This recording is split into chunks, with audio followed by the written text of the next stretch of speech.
You're listening to OTR FM, part of the IOM radio network.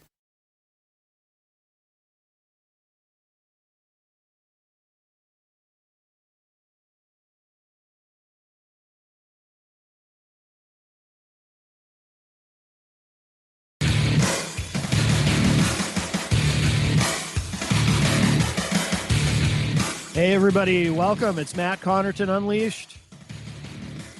We are live. It is Thursday, January 21st, 2016, just after 11 p.m. in the Eastern Time Zone. And of course, if it's a Thursday night, we are live as always on IPM Nation 1, but also Tuesdays and Thursday nights, we have the honor and privilege of being live on OTR FM as well. And as I mentioned Tuesday night, I'll mention it again, I am pleased to be able to announce officially that we are broadcasting from the Uptown Auto Repair Studio in Manchester, New Hampshire, where it's a balmy 17 degrees, by the way, and we will continue to do so for the next year.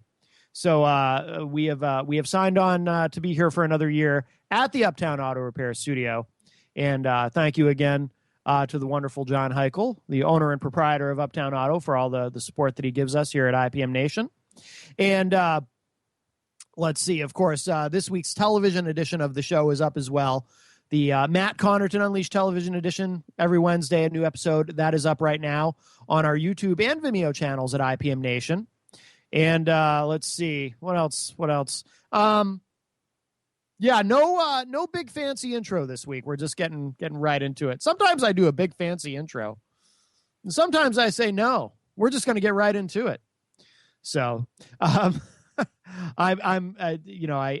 longtime listeners know too. If I'm a little tired, I get a little goofy, and like really kind of tired right now. Been working on a lot of stuff. Plus, I have to be honest with you, the freezing cold weather just kind of sucks the life out of me.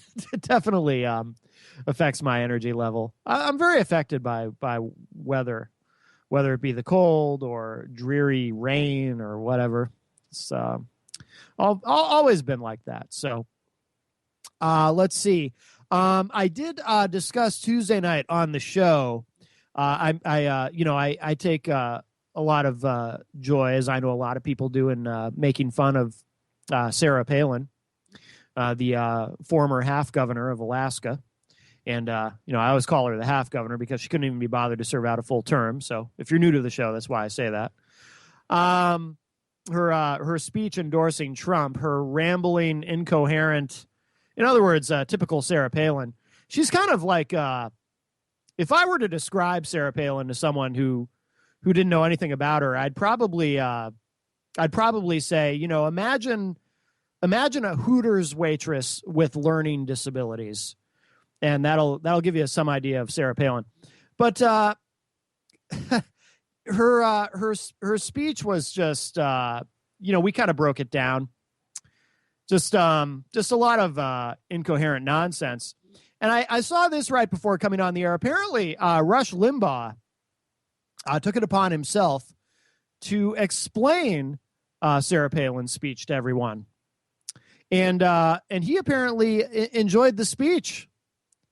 And it's interesting. I have to assume from that, by the way, that Rush is one of the Republicans who actually doesn't think that Sarah Palin is ridiculous and a drag on the party, because typically with both Republicans and Democrats, you don't see people often attacking or criticizing members of their own party much publicly, unless, of course, it's primary season and you've got the debates. Obviously, you've got Republicans and Democrats attacking members of their own party as they vie for their party's nomination for the presidency. But generally, you don't see a lot of that. In fact, Reagan, of course, had his 11th commandment, thou shalt not speak ill of another Republican. He really frowned upon Republicans talking bad about each other. And Republicans generally don't speak badly about each other unless there's a specific reason to do so, if they're vying for the same office. Or, you see other exceptions, like back, I don't know, I think it was around 6 months ago, back when Ted Cruz called Mitch McConnell a liar on the Senate floor. But you don't usually see that kind of thing out in public. But Sarah Palin is kind of an exception. There are Republicans who seem to genuinely like Sarah Palin and will stick up for her. Gary said something kind about her yesterday on rock, paper, hand grenades. But there's also a lot of Republicans who kind of roll their eyes at the mere mention of her name, and I think still really blame her for McCain failing to win the presidency in 2008. I think there's a lot of antipathy towards Sarah Palin. I think a lot of, even people who probably agree with her on, 95% of her ideology just think that she's just, I've always said, I think she's just one of the dumbest people to ever emerge on the national stage. And, I take a lot, I voted for Obama in 2008, and I take a lot of crap for it from my Republican friends. But I got to tell you, McCain, Palin, and then something happens to McCain, the very old John McCain, and then Sarah Palin's the president. I don't care how much you hate Obama. Sarah Palin, I kind of have this rule, and I know this offends some people, but I don't ever want an evangelical Christian in the White House, because an evangelical Christian must not be allowed access to nuclear weapons, because evangelical Christians believe that, Armageddon is a good thing. So do a lot of other kinds of Christians, but evangelical Christians especially, they seem to really want Armageddon. And Sarah Palin is the kind of dummy who I can just imagine her in the White House, and we get into some sort of nuclear standoff with Russia or some other entity, and she thinks that she's hearing the voice of God in her head. She starts hearing voices, and she thinks God's telling her, "Go ahead, Sarah. I chose you for this moment. Go ahead and launch those nukes. It's time. I chose you for this, Sarah." I'm not kidding. Like, I know I sound like I'm being funny about it. I'm actually completely serious. I think that is a legitimately plausible scenario if someone like Sarah Palin were the one, walking around with the nuclear football. But anyway, so Rush Limbaugh, this one up on, this is from Politico. Nick Gass wrote this. Let me read this to you quickly. Donald Trump's decision to accept an endorsement from the likes of Sarah Palin underscores how the Washington establishment overestimated the extent to which conservatism is motivated by ideology rather than attitude, Rush Limbaugh opined during a recent segment on his radio show. The conservative pundit said, according to a transcript of his remarks on Wednesday, quote, "Trump picking Sarah Palin or Palin deciding to endorse Trump just exacerbates it. And by the way, Sarah Palin is going to help me make my points today, because I read the transcript of her speech that she made, and it's actually the speech that Palin made yesterday for Trump. I saw people pan it, say she looked like she lost her place. She was reading cue cards. She didn't seem to be all there," unquote. Yeah. Though Limbaugh said he did not see the speech in its entirety and had just read the transcript, he hastened to add, quote, "I don't want to overdo it and say brilliant, but I'll tell you, she's got substantive logical reasons for doing what she's doing. And she explained it yesterday for anybody who really wanted to pay attention to listen to it. So I'm going to explain that," unquote. Oh, well, I'm curious. For Limbaugh, Palin's endorsement signifies, quote, "a serious awakening that has taken place within the Republican Party and the so-called conservative movement. When I talk about the conservative movement, to me, I'm talking about Washington. I'm not talking about you in the grassroots. I'm talking about the establishment conservative media, the brainiacs, the think tanks, the professors. I think what's actually being revealed here is that the Republican Party itself, and even some of the conservative intelligentsia, has misjudged and overestimated the conservatism of the base negatively. They have a negative connotation of conservatism. They don't like it, obviously," unquote.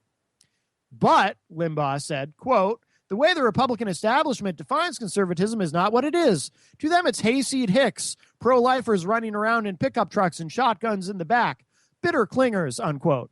And Obama wasn't the only one who thought that way. Limbaugh said, quote, "There are a lot of people in Washington in both parties who have that opinion of conservatives, and the Republicans might even look at their own base in that regard," unquote. What actually united conservatives, according to Limbaugh, wasn't ideology. Quote, "If that's what defined people as conservative and was the glue that made the conservative movement a big movement, then Trump would have no choice," he said. Instead, Limbaugh explained, the glue sticking conservatives together is, quote, "virulent opposition to the left and the Democrat Party and Barack Obama. And I, for the life of me, don't know what's so hard to understand about it," unquote. Okay, thus far, there's more here. But thus far, I'm not, maybe he gets to it eventually. I didn't pre-read this, but I'm not getting what he thinks was so brilliant about half Governor Palin's speech. Let's see. Conservative writer David Frum, writing in The Atlantic on Tuesday, made a similar point about how Palin's support of Trump represents an alliance of the aggrieved. We'll continue this, and then we'll move on to something else. But there is more to this article. I just think it's so interesting that, like I said, there are Republicans that actually like Sarah Palin and think that there's something there worth taking seriously. I don't get it, obviously. We'll be right back. More Unleashed coming up. We're live on IPM Nation 1 and OTR FM from the Uptown Auto Repair Studio in Manchester, New Hampshire. And don't forget the IPM Nation live station powered by Ambit Energy. Go to ambitrabbit.com to find out how you can save on your energy bill. We'll be right back.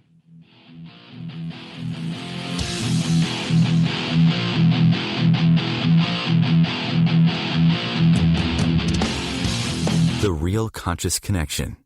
OMTimes Radio. IOM FM. Host your show on IOM FM, the radio network of OMTimes Media, one of the more recognized brand names in the conscious community, and is backed by the extensive marketing reach of OMTimes. Hosting a show on IOM FM immediately connects you with our extensive dedicated community. The name is Bond. James Bond. No, the name is Joe. The Joe Show. And we are returning back for our 9th season here on OMTimes Radio.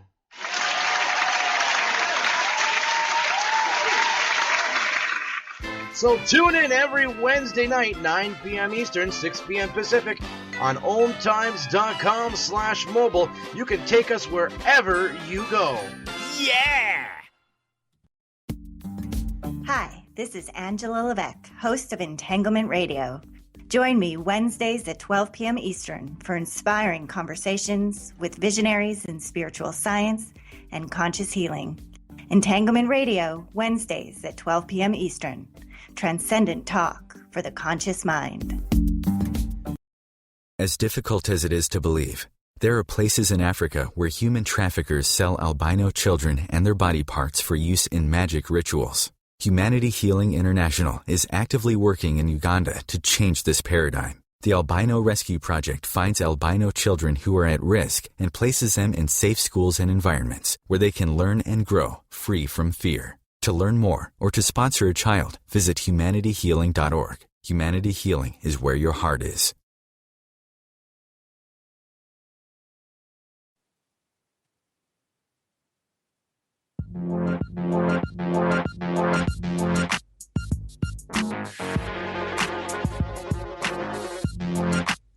Welcome back. Matt Connarton Unleashed. We're live. It's Thursday evening. And let's finish up on this article here. And then I promise we'll to my conservative friends who are listening, don't worry. We're gonna get to some Bernie Sanders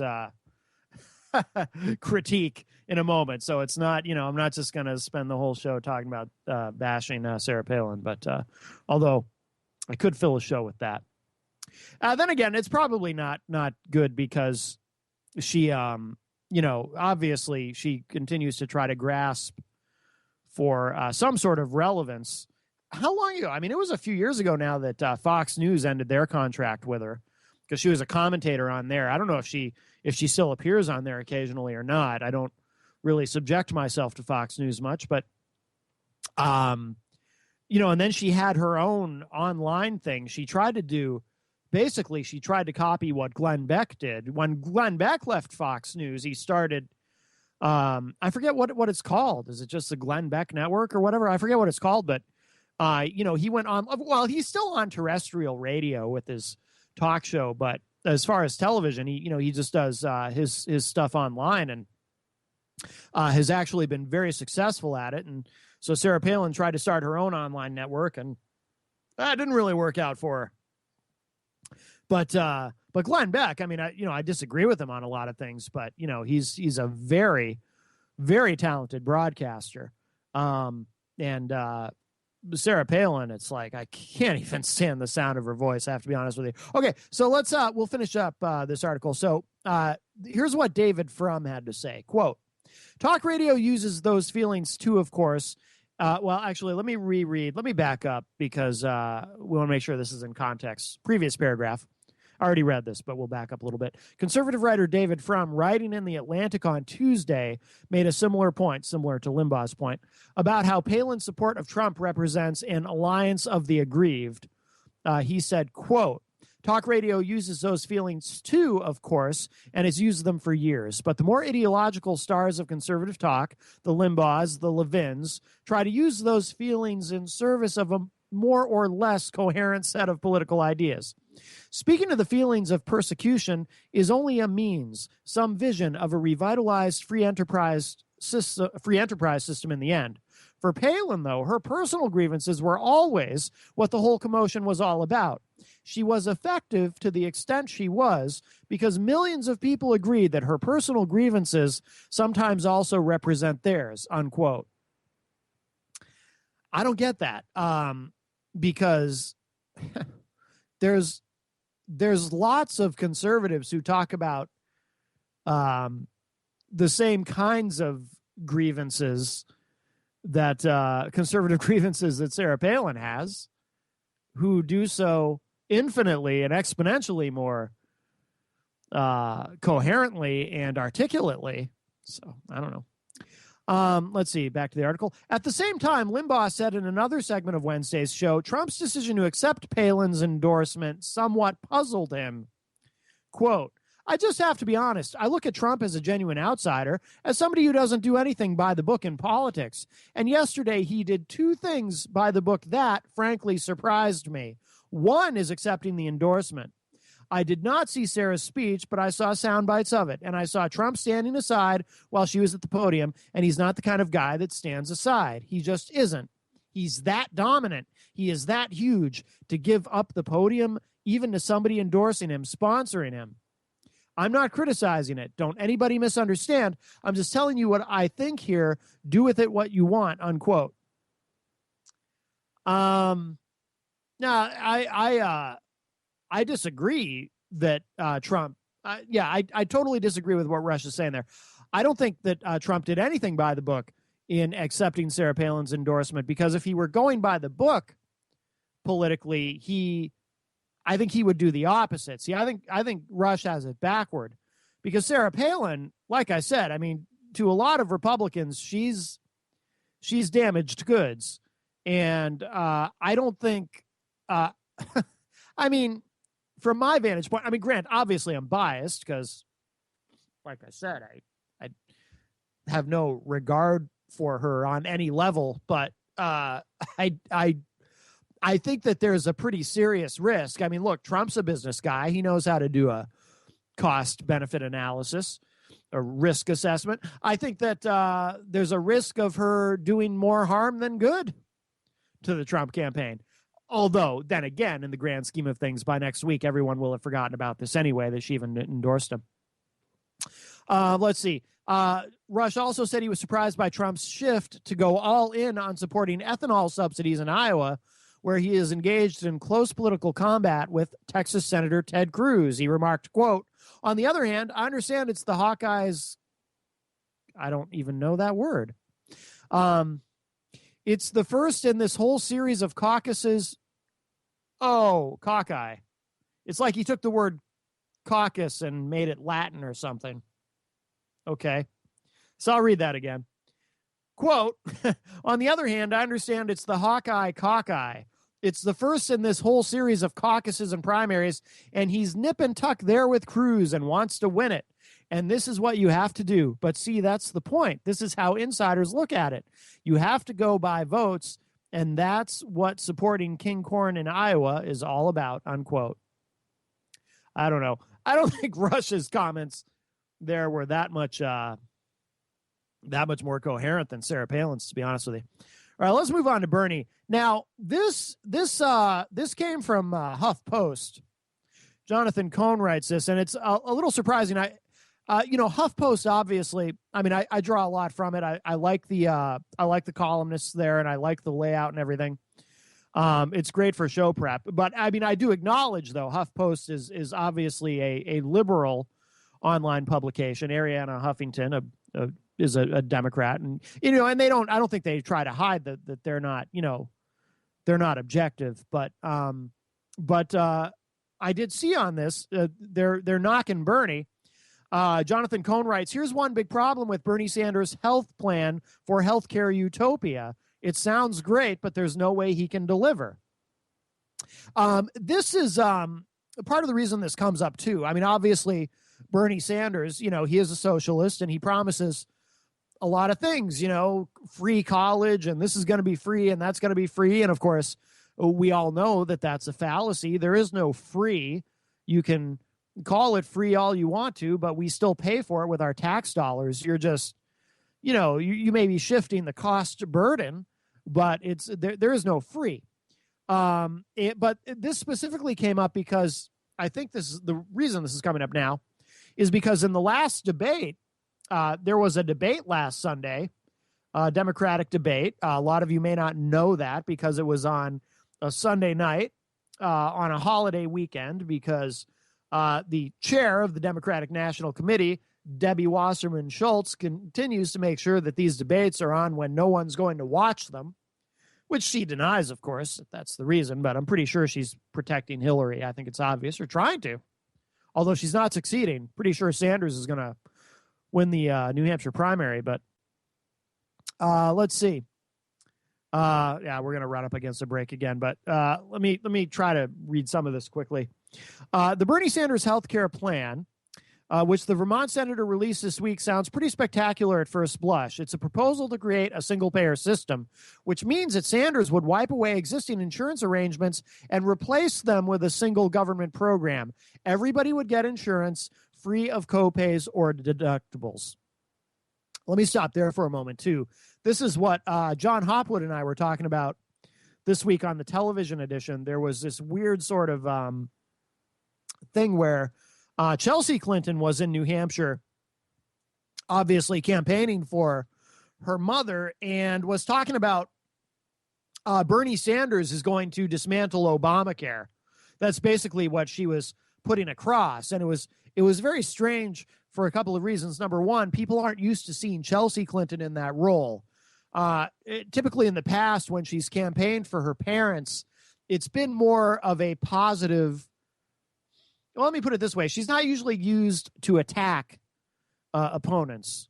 So it was, and I think it made some people uncomfortable. They're not used to seeing her attacking. But also, too, it was a very strange attack because she kind of made it sound like it doesn't work. It's counterintuitive. When you hear her saying that Bernie Sanders is going to dismantle Obamacare, it's like, well, wait a minute. Why would a liberal Democrat, a socialist, why would he want to dismantle Obamacare? It's one thing, obviously, if you say that about a Republican, that makes sense. But if you say that about Bernie Sanders, that doesn't make sense. So it was very awkward. It was a very awkward campaign appearance. Okay, so back to the article. That would be an upgrade in benefits even for seniors on Medicare. And while people would have to pay higher taxes, Sanders claims most people would come out ahead financially because they wouldn't be paying private insurance premiums anymore. A typical middle-class family would save about $5,000 a year, according to a rough analysis commissioned by Sanders' presidential campaign, while society as a whole would end up saving something like $6 trillion over the next decade. To help pay for his plan's unprecedented benefits, Sanders proposes to extract unprecedented savings from the healthcare system. Here is where the details get fuzzy and hard to accept at face value, even beyond the usual optimistic assumptions that figure into campaign proposals. Sanders expects a large portion of savings to come from reductions in administrative waste because insurance billing would basically end. Another big chunk would come from squeezing the industries that produce healthcare services and supplies and squeezing those industries hard.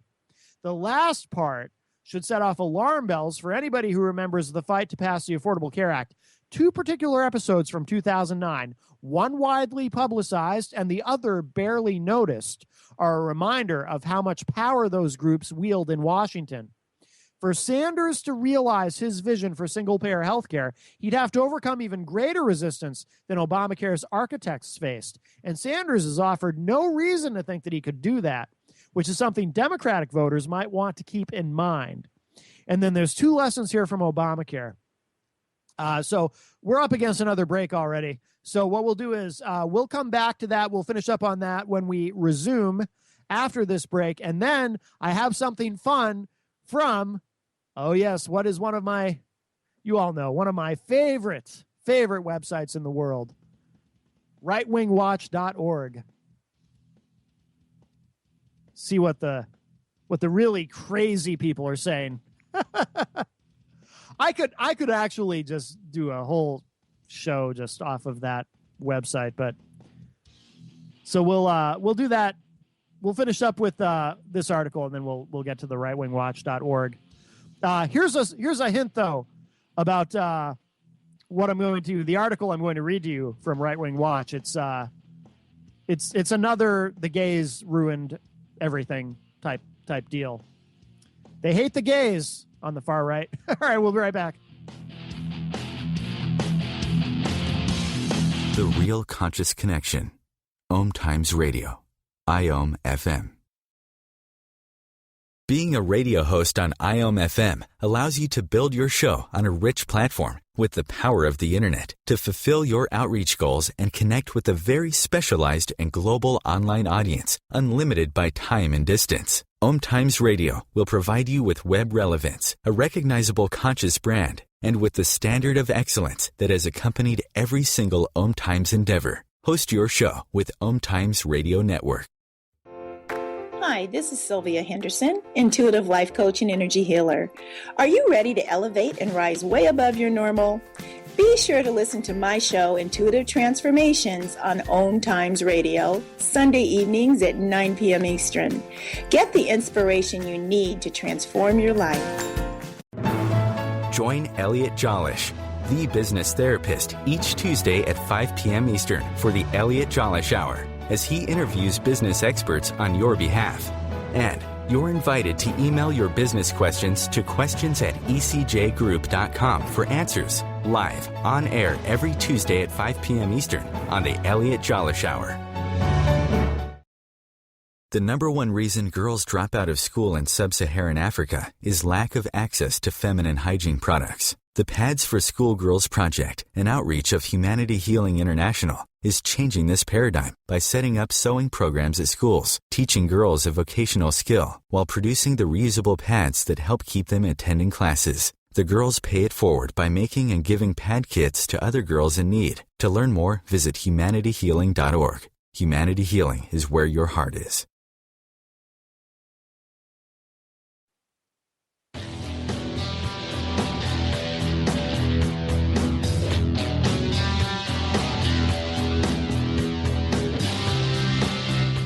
Welcome back, everybody. Time for the second half of tonight's show, Matt Connarton Unleashed. We're live on OTR FM and on IPM Nation 1. Unleashed is 5 nights a week on IPM Nation 1, Monday through Friday at 11 p.m. Eastern. And, of course, Tuesdays and Thursday nights. We are also carried on the great OTR FM to bring us to an even larger audience. Of course, we broadcast on the IPM Nation live station from the Uptown Auto Repair Studio in Manchester, New Hampshire, broadcasting worldwide.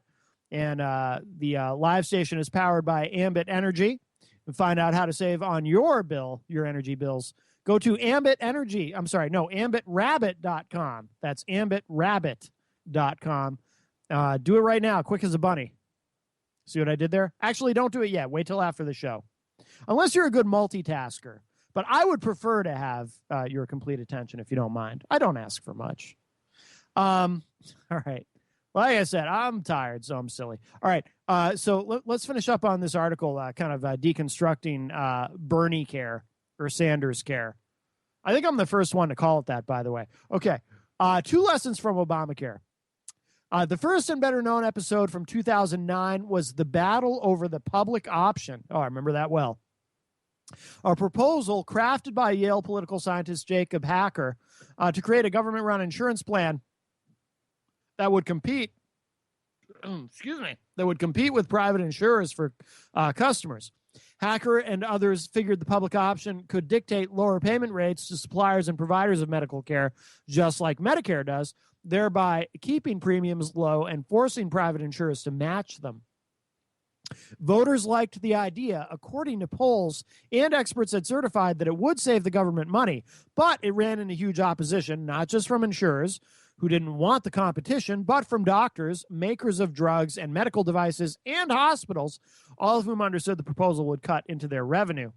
By the way, just a side note about that. As far as it being popular with voters, depends on which voters you're talking about. Obviously, conservative-minded folks did not want anything to do with the public option. So House Democratic leaders had to weaken the proposal significantly, reducing the public option's ability to force down healthcare prices in order to pass it.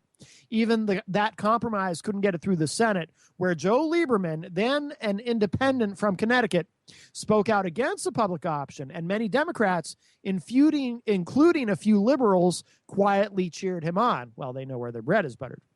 The other less publicized episode from 2009 was a fight over biosimilars, which are, roughly speaking, generic versions of gene therapies, special blood products, and other treatments that pharmaceutical companies manufacture through a biological process rather than by mixing chemicals. Yeah, I have no recollection of this. Consumer advocates had been pushing to limit the period when manufacturers could sell biosimilars exclusively and thus charge higher prices. President Barack Obama agreed, pushing to keep the exclusive period of 5 or maybe 7 years. Henry Waxman, a California Democrat who was then chairman of the House Energy and Commerce Committee and among the most effective tacticians on Capitol Hill, wanted to limit the exclusive marketing period even more severely. But Obama, Waxman, and their allies were no match for the drug industry in general and the biotech industry in particular. Anna Eshoo, a Democratic representative whose district includes Silicon Valley and many biotech companies, sponsored an alternative proposal to give biosimilars 12 years of exclusivity.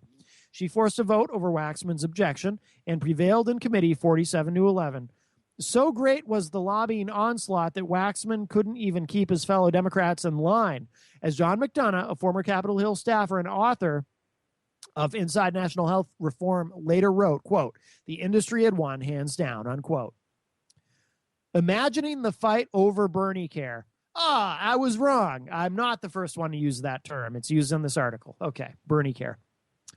What does this have to do with Bernie Sanders and a single-payer plan? Everything. Under the Sanders plan, the federal government would demand deep discounts from the drug industry, basically getting into the same cheap prices that other countries do, and here in the U.S., programs like the Veterans Administration health system now enjoy.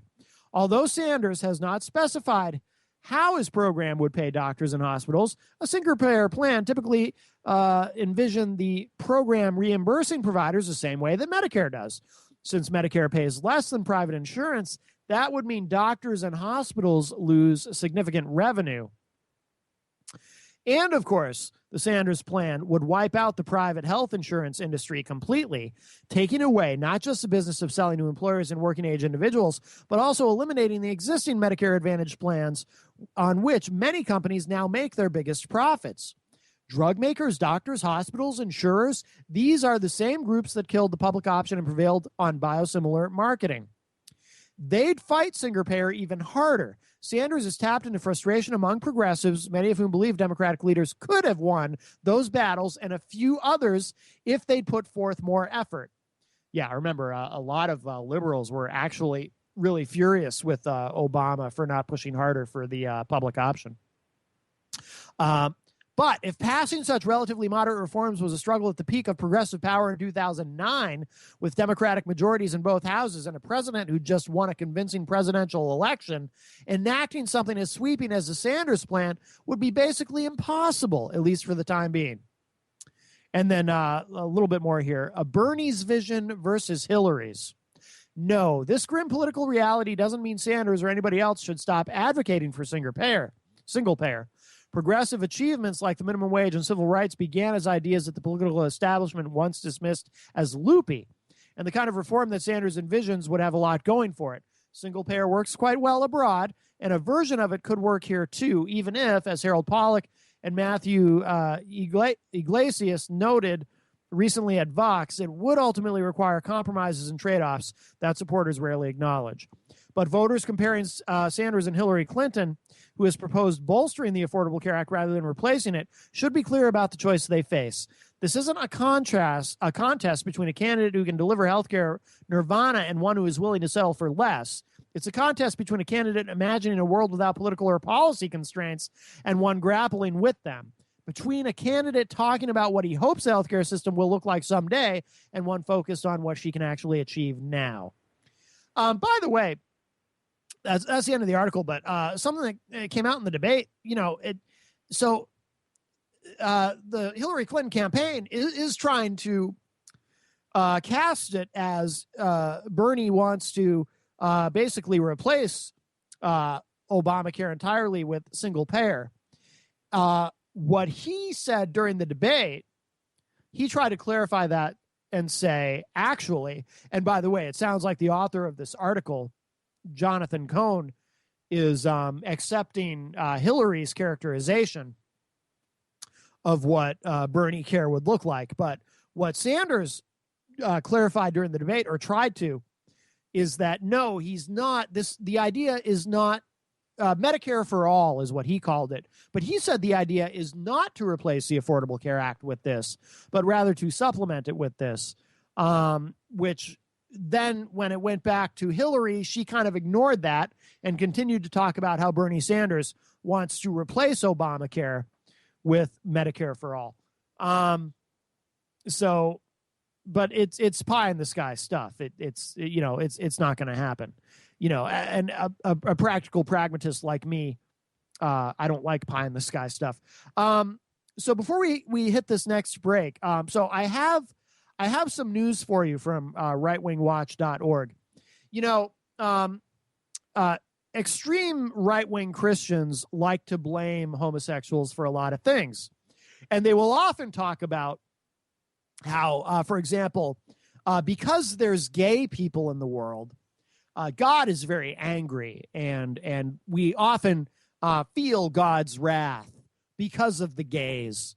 For example, Pat Robertson will often say, if there's a terrible natural disaster, a hurricane or a series of tornadoes or a tsunami, well, it's because God's angry because of the gays.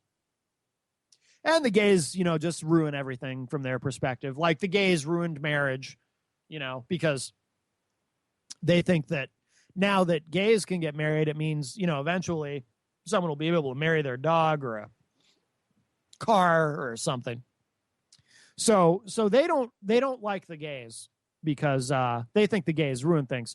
And which I don't understand some of the hate. I mean, look, if you're truly a Christian and you truly believe that it's evil to be gay, well, what do you care? You're going to heaven, right? If you're a good Christian. So why are you so concerned about what these evil gay people do? Just let them be evil and be happy and satisfied that when you die, you get to go to heaven, while the evil sodomites will burn in hell for eternity. And just shut up about it, right? I mean, just be glad you're all set and they're going to burn. And that should make you happy. And just you can kind of hate them silently rather than bothering the rest of us with it. But yes, so they think the gays ruin everything. Well, apparently, and this is startling. I didn't realize this. There's this guy, Kevin Swanson, who recently proclaimed that a homosexual ruined the world. Yes, the world was ruined by a homosexual. The entire world. I had no idea it was that bad. Would you like to hear the audio? Of course you would. Here we go. John Maynard Keynes, the spiritual father of the modern economies, China, Japan, and the United States. And friends, his legacy. It will be interesting to know that a homosexual ruined the world. Oh my goodness. Somebody will indeed write the story about this in the year 2060 or 2070, no doubt. But this will be the great expose of how the world economies came down, all because of a homosexual who was promiscuous, who was perhaps one of the most wicked, flagrantly licentious men who has lived in the modern world.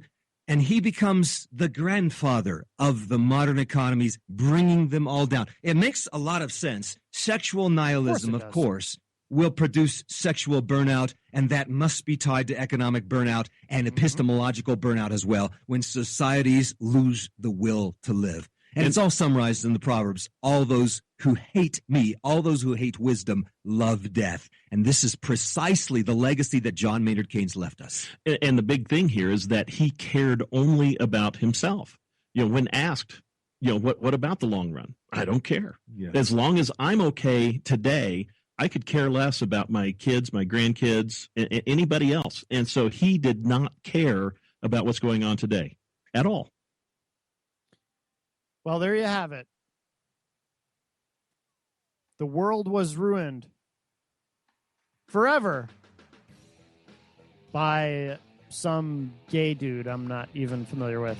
It's terrible, terrible tragedy. We'll just find a way to carry on. And we will right after the break. Don't go away. The Real Conscious Connection. OMTimes Radio. IOM FM.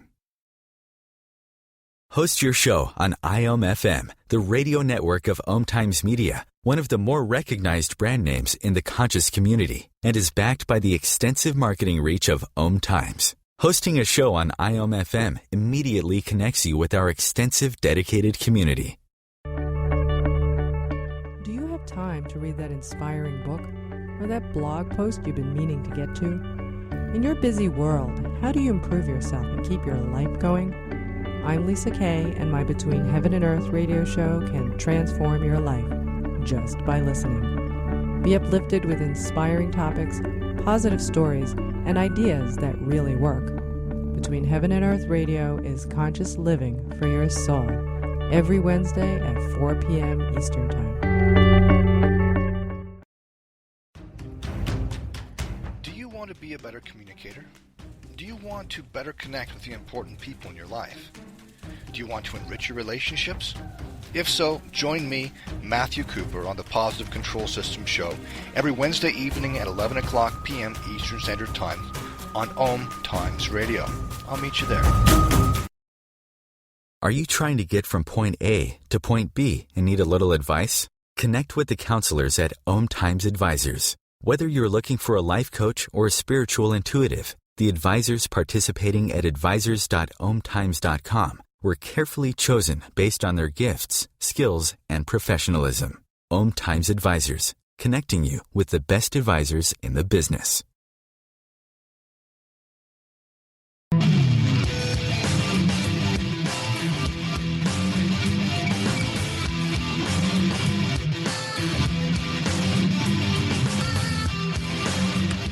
Welcome back, everybody. Matt Connarton Unleashed. We're live Thursday night.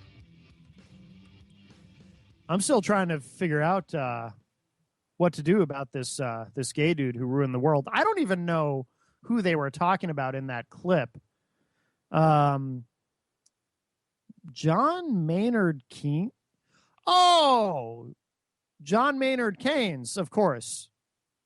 We all know what Keynesian economics is. It's a, liberal, it's sort of I mean, I'm not an economist, but, and there are many different economic theories, but of course, Keynesian economics we hear about a lot, which essentially it's the kind of economics liberals tend to like, where the government spends a lot of money and whatnot. I mean, obviously that's a hypersimplification.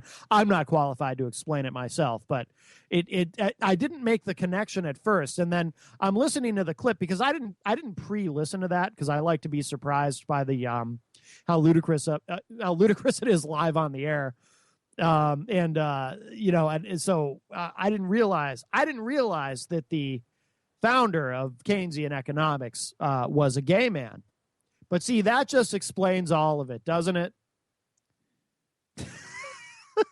He was gay, and that's why he's ruined the world with his Keynesian economics. I betcha if he were a good, God-fearing heterosexual, he would have been a supply-sider. But no, his economics is gay. It's so sad. Now he's got to be long dead, right? This guy, because I would assume. And if he is, then, well, obviously he's in hell. So we can take solace in that, right? It's frustrating and infuriating and hilarious all at the same time, this stuff. rightwingwatch.org. It's a wonderful website if you have a sense of humor about things that are ridiculous. Okay, so I saw this on Politico, and I'll tell you why I think this is so significant. But let me read this quickly. It's very short. A major GOP donor launches a pro-Trump super PAC. Donald Trump, riding a wave of momentum with less than 2 weeks until the Iowa caucuses, is about to get the backing of a cash flush super PAC funded by a major GOP donor. I'm gonna skip down because I just want to get to the meat of it. This is the important part. Okay, and I don't know much about this guy. Let's see, what's his name? Doddridge. Oh, William Doddridge. He's the CEO of the Jewelry Exchange, one of the country's largest jewelry companies. All right, let me skip down here. According to federal filings, Doddridge, who has a net worth of around $250 million, has supplied more than $300,000 to Republican candidates and groups since 2000. During the 2014 midterms, he donated $25,000 to the National Republican Senatorial Committee and cut checks to a number of GOP contenders, including Cory Gardner and Dan Sullivan. He also provided a contribution to Senate Majority Leader Mitch McConnell's reelection campaign. Until recently, Doddridge has been a financial supporter of Rand Paul's presidential bid, which has floundered. According to finance reports, Doddridge has given Paul and his allies more than $20,000 this election cycle. Trump, whose net worth is in the billions, has previously stated that he doesn't want the help of super PACs and has criticized his Republican rivals for benefiting from them. Here's why this is significant to me. My read on it is when you have someone who's considered a major Republican donor establishing a super PAC supporting Trump, this is not good news for those who continue to cling to this notion that Trump is going to somehow fizzle out and that the Republicans will get behind and nominate an acceptable establishment conservative. And there are a lot still. I mean, there are these Republicans who talk about, I feel good about Jeb. I think Jeb's going to be the guy, or I really think Rubio can pull it off and whatnot. And they're all delusional. It's going to be Trump. I guarantee you, I would stake my life on it, Trump is going to win the New Hampshire primary. I mean, he's massively ahead of everybody. And I think he's going to be the nominee. And I don't think you can stop him from being the nominee. And this is a signal when you see, and by the way, he's not the first one. When you see someone like, again, we talked earlier about Sarah Palin, And yes, her endorsement probably doesn't mean much in that it's Sarah Palin and so many people don't take her seriously. But it does mean something in the sense that here is, I mean, I guess you'd call her an establishment conservative endorsing Trump. And here's a major Republican donor launching a pro-Trump super PAC.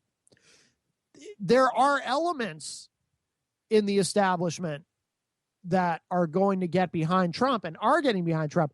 And so, again, if you are an anti-Trump establishment conservative, look, you've already lost this fight. They're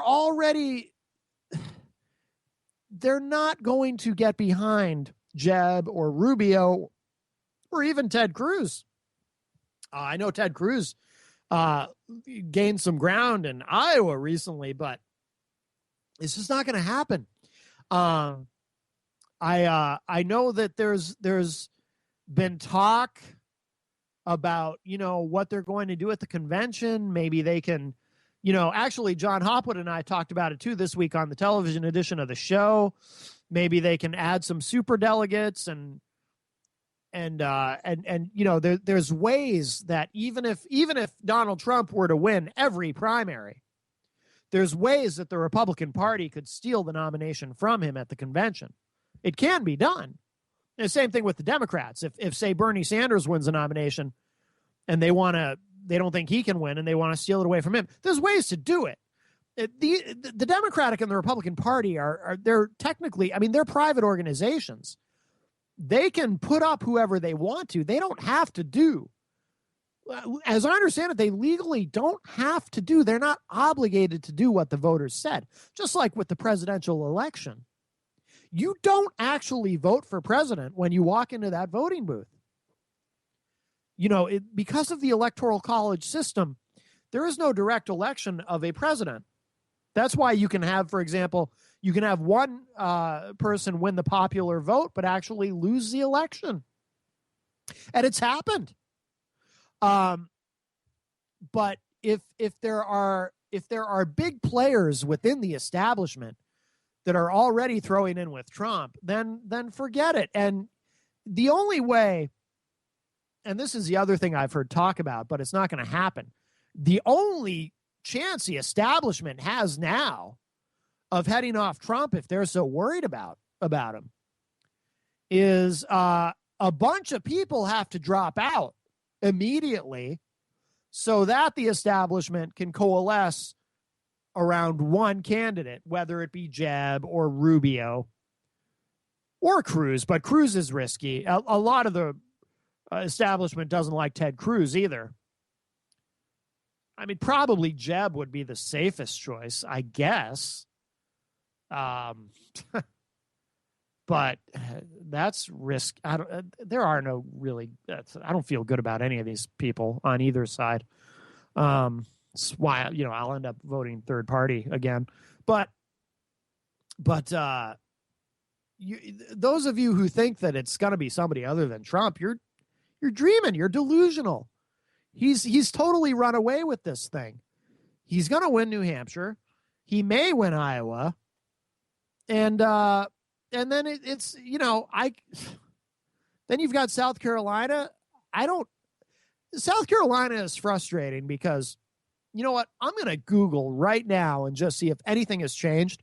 But I have not seen any polling data out of South Carolina. And I'm dying to.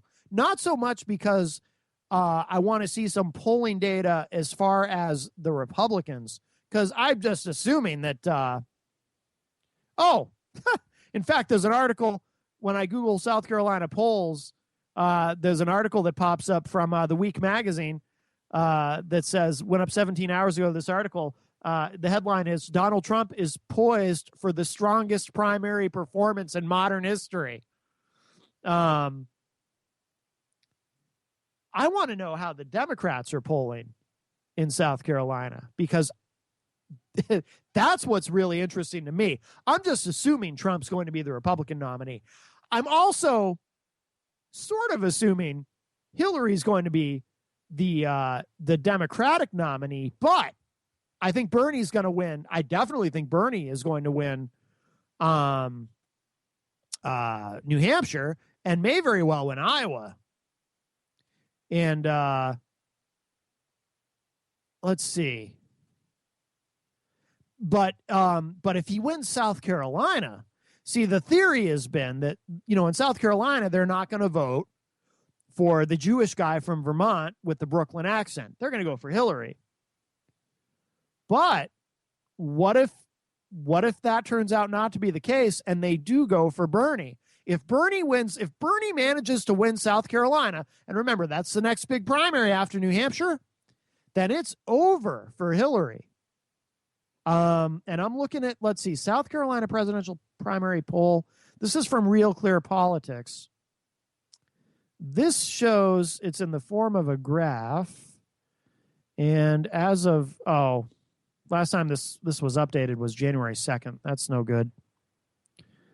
Yeah, see, I haven't seen any solid polling data out of South Carolina. It's very frustrating. Oh, wait, this is from 538.com. They are projecting, okay, and they tend to be very accurate.